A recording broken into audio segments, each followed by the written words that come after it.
See here the faces of the Obamas put onto bodies of apes, and his decision to take the post down came after the White House. The rumor, a leak, or a misunderstood joke. It began with a worst post from the official account of the President of the United States. The President said the post was about voter fraud, about voting machine, about corruption in election. He claimed people only watched part of it. He said other misunderstood it and went asked clearly and directly whether he would apologize. His answer was simple and defined. No, I did not make a mistake. But when the full post was seen, the truth became unbounded. The imagery was raised. The imagery was offensive. The imagery it shows some of the darkest chapter of American history. The faces of Barack and Michael Obama were added onto the bodies of the apex imagery that has been used for centuries to demonize black people and question their humanity. This was not suitable, this was not accidentally, and this was not posted by a random internet user. It was posted by the president himself at the very least approved his official account. The post tape from nearly 12 hours, 12 hours where the White House did not oblige, 12 hours where it was dependent.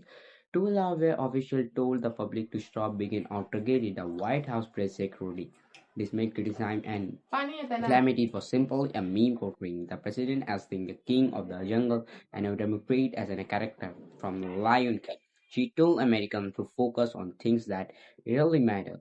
But when President of the United States spreading racist imagery, the blackish was immediate and it was loud and at the same time it was not just a Democrat Republican snare team scored on a black Republican. The snake called it the most racist thing to come out of the White House.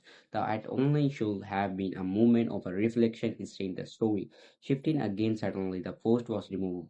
Suddenly unnamed Sepia will blame. Suddenly allies called for someone else to be fired. Media figures demanded accountability. Pastors argued condemnation, but the president still refused to apologize. Still refused to admit wandering. Still claimed that he did not nothing wrong. Criticized, pointing out the obvious contradiction. This is the president who regularly posts on social media by himself late at night without approval, without filters, without hesitation. He when this post occurs, what Sebeb. After the responsibility to narrative keep changing. First it was misunderstanding, then it was defend, then it was removed, then it was blaming on a stepper. When never happened was accountability. Many analysts believe this is not just an carelessness, they believe it was a distraction. At the same time, the controversy erupted. Immigration raids were facing backlash even among voters who supported the president. A new job report showed the worst January for employment since 2009. Grocery prices were high. Housing was unaffordably. The White House was under pressure, and suddenly the news cycle changed. Harvard professor and a former NCP president William Brooks explained why this movement mattered so deeply. He said this was not a new behavior. This was part of a long pattern, a pattern floated in a racist conservative QC, a pattern that began with a questioning Barack Obama's citizenship, a pattern that grew from a toxic history where black people were portrayed as less than human. According to Brooks, the president's explanations were not explanations at all. They were excuses layered on top to Daniel's shifting story, shifting blaming zero responsibility, and there was something even deeper in this warning. He said this just of a rhetoric does not just insult black Americans, insult the entire country because it assumes that the people can raise it, beat it, as so their black men are treated in the past 2009.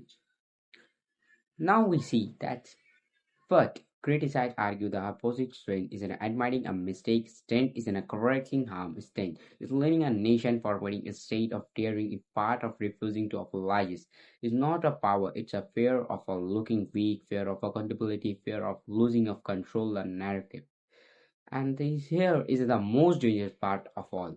When a president repeatedly asks the public not to believe what they can clearly see, not to trust their own eyes, not to trust facts, not to trust history, democracy itself began as just a racist post. It was a test of whether the country still draw lines, a test of whether leadership still mean responsibility, a test of whether truth still matter, and the real question now is not who posted it, or how long it stay up, or who will be fired.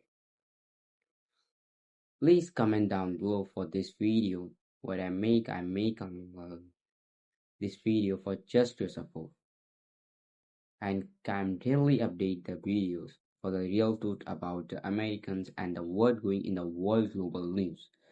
So if you like the video, don't forget it to subscribe it. And thank you for watching the video.